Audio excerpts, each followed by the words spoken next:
देखिए, मोतिहारी सीट को लेकर कई दिनों से चर्चा थी कि वहां पर महागठबंधन का प्रत्याशी कौन बनेगा। पहले इस बात की कयास लगाई गई कि वो सीट कांग्रेस को जाएगी, लेकिन बाद में मुकेश सहनी की एंट्री होती है और जो 26 सीट राजद के पास होता है उसमें 3 सीट मुकेश सहनी को दे दी गई, जिसमें मोतिहारी भी एक सीट है।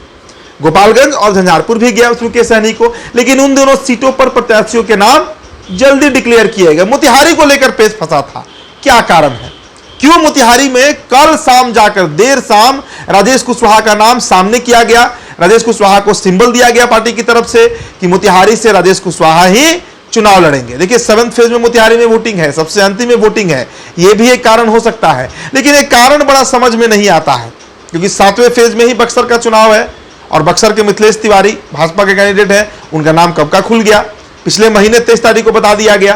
तो मोतिहारी में क्यों पेच फंसा, यह बड़ा सवाल है। अब देखिए, इस गुणागणित को अगर समझना हो तो मोतिहारी के जो लोकल लोग हैं उनसे बातचीत आप करिए तो आपको बहुत कुछ समझ में आएगा। अभी मैं एक इंटरव्यू देख रहा था, मोतिहारी के एक लोकल पत्रकार हैं और सीनियर पत्रकार हैं, उन्होंने बड़ी चौंकाने वाली बातें कही हैं और हमारी भी जब बातचीत उनसे हुई है तो ये बात सामने निकल कर आई है। देखिए, मोतिहारी का गुणागणित पहले आप समझिए। मोतिहारी में गॉडफादर माने जाते हैं, भीष्म पितामह माने जाते हैं राजनीति के राधा मोहन सिंह। राधा मोहन सिंह की अदावत वैश्यों से रही है, जो बनिया तबका है उनसे बड़ी अदावत की कहानी रही है। उसके कई उदाहरण हैं। देवा गुप्ता का आप नाम रख लीजिए, पवन जायसवाल बड़े उदाहरण है, ढाका से विधायक हैं।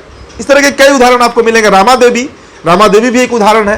तो मोतिहारी में राधा मोहन सिंह का इंपैक्ट बड़ा माना जाता है। अब देखिए, महागठबंधन की तरफ से, मुकेश सहनी की पार्टी की तरफ से कई नामों पर चर्चा थी, जिसमें वैश्य प्रत्याशी भी थे।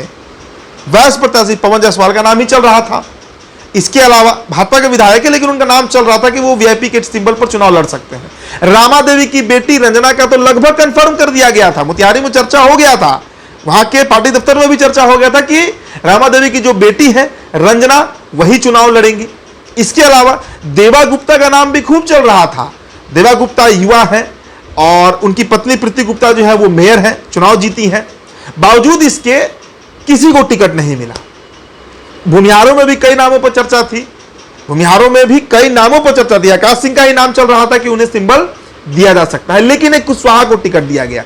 अब इसके पीछे जो गुणागणित वहां के लोग बता रहे हैं कि मुकेश सहनी ने राधा मोहन सिंह के इशारे पर, समझिएगा इस बात को और सुनिएगा गौर से, बड़ी खबर आपको हम बता रहे हैं, राधा मोहन सिंह के इशारे पर राजेश कुशवाहा को टिकट दिया गया है। मतलब मैच बड़ा फ्रेंडली है, मोतिहारी का बड़ा फ्रेंडली मैच खेला जा रहा है। एक तरफा जीत की तरफ राधा मोहन सिंह आगे बढ़ सकते हैं। देखिए, पिछले बार जो लोकसभा का चुनाव हुआ 2019 में, उसमें राधा मोहन सिंह 2,93,000 वोट के अंतर से जीते थे। उनके सामने आकाश सिंह चुनाव लड़ रहे थे, भूमिहार जाति से थे।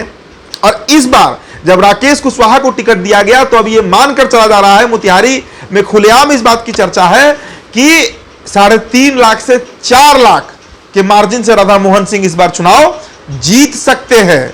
ये वहां के लोकल लोग बोल रहे हैं। और इसके पीछे कारण यह है कि अब भूमिहार हो या वैश्य हो, उसका एक तरफा वोट राधा मोहन सिंह को पड़ेगा। देखिए, अगर वैश्य प्रत्याशी वहां से उतरता तो इसमें कहीं दो राय नहीं है कि वैश्य एक बड़ी संख्या में मोतिहारी लोकसभा में है और उनका वर्चस्व भी है, धनबल से संपन्न वो जाती है। तो ऐसे में वो रामा देवी की बेटी रंजना को वोट देते या देवा गुप्ता को वोट पड़ता या पवन जायसवाल को वोट पड़ता, लेकिन अब कोई वैसे नहीं है, मतलब सीधा एनडीए को वोट जाएगा। भूमिहारों की भी एक बड़ी आबादी है, एक बड़ा तबका भूमिहार जाति का भी है जो उस क्षेत्र में वोटर है, मतदाता है।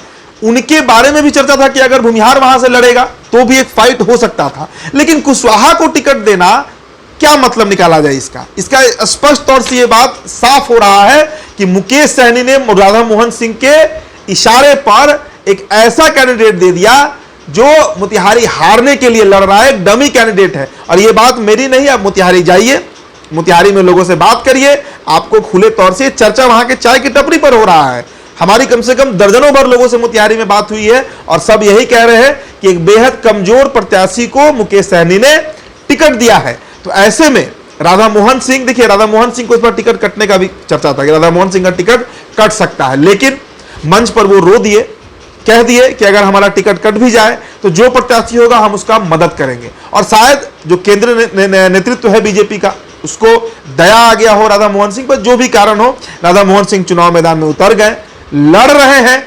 और अब इस बार फिर जिस तरीके से राजनीति हो रही है मोतिहारी में, यह मानकर चलना होगा कि राधा मोहन सिंह चुनाव जीत सकते हैं। इसके अलावा एक और बात बताएं कि कई लोग ऐसे हैं मोतिहारी में जो राधा मोहन सिंह को लेकर 2019 में उनके विपक्ष में बोल रहे थे, वो भी इस बार राधा मोहन सिंह के पक्ष में चले गए हैं। कारण एक तो उनकी उम्र का तकाजा, दूसरे लंबे समय से मोतिहारी को वो रिप्रेजेंट कर रहे हैं, प्रतिनिधित्व कर रहे हैं। तो ऐसे में ये आरोप कितना सही है, कितना गलत है कि मुकेश सहनी ने राधा मोहन सिंह को इशारे पर टिकट दिया है, राधा मोहन सिंह के इशारे पर टिकट दिया है, हमारे कमेंट बॉक्स में आप छोड़ते जाइएगा। लेकिन एक खबर हम तक आया तो इसलिए आपसे हम साझा कर रहे हैं।